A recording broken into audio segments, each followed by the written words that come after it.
Hi YouTube, Mark here. Just a blog thing, and I'm using my more inadequate webcam with the crappy sound, but I just had to get this off my chest.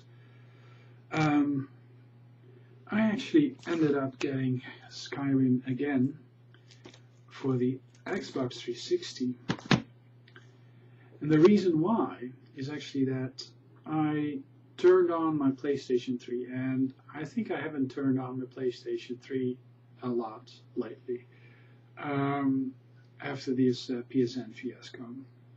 So I turned, I just wanted to play Skyrim. So I turned on the PlayStation, and it wants to update. So, and it doesn't even give you an OK option. No, I mean the update is more or less mandatory, but you have to navigate to a part in the menu structure that is not really very easily found. I'm always in the wrong settings and the wrong part of the settings. Anyway, you do the update, and then it takes more than half an hour or so to download this BIOS update, and it starts installing and stuff. So okay, so after about half an hour, even 40 minutes, I'm still not playing the game. I inserted the disc of Skyrim, and then it wants another update, and that also took not half an hour, but I think 20 minutes or something.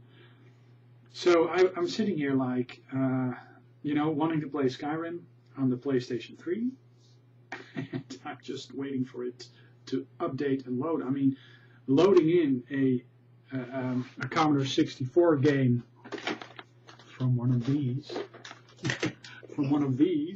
is actually quicker than loading something on the PlayStation 3, which is, it really lets the system down. I think these crazy huge ass updates, and I bet that even the Skyrim update that fixes the save games, that's actually also something that made me wanna get this one, the 360 version. Probably that is also going to be like perhaps 4 gigs or 3 gigs, or almost like downloading the entire game, having to install it on your hard drive, and basically souping up all the available space. You won't have any room for downloadable games, like Xbox Live alternatives, the download-only downloadable games. And I think that is just such an epic fail.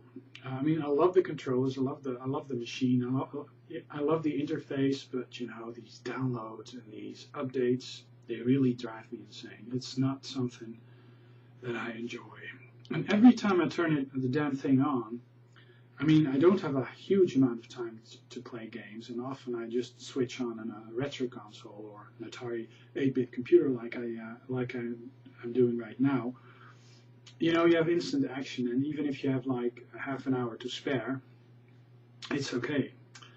And I'm not, I love both machines. I love the Xbox, I love the PlayStation. I never really was a fanboy of any machine. I mean, I could fake, being a Commodore commie kid, and people, bashing on the Spectrums and stuff. I never did that, actually. I always thought both machines had their merits, and PlayStation 3, Xbox 360, both have their merits.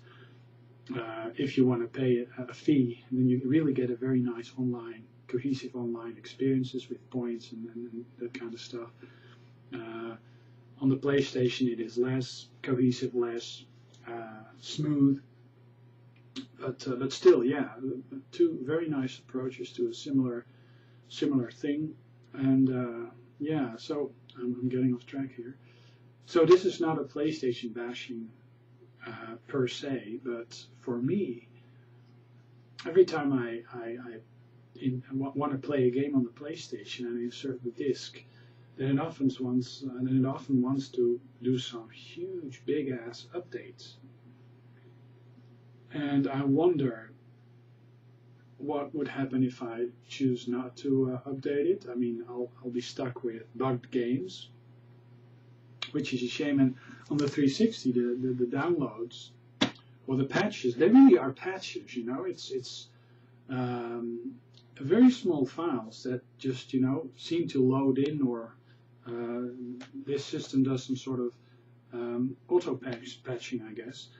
Whereas the PlayStation 3 actually needs the entire, I don't know, almost the entire disc. So yeah, I actually got 2 copies of Elder Scrolls right now on the PlayStation 3 and 360, and I'll probably end up playing it on the 360, and I may get rid of the other copy, or I may decide to keep it.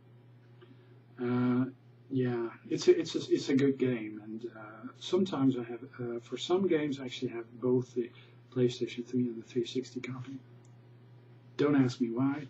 Probably because I'm thinking maybe getting rid of one system in the future, but I never get rid of stuff, so actually I don't know why I do it. But yeah, well, this is me rambling on. This is like the Friday rant. I mean, Steve Benway did a Wednesday waffle, and I do a Friday frenzy. I'm not sure. Anyways, Mark signing off, and I'll be back with some other videos soon.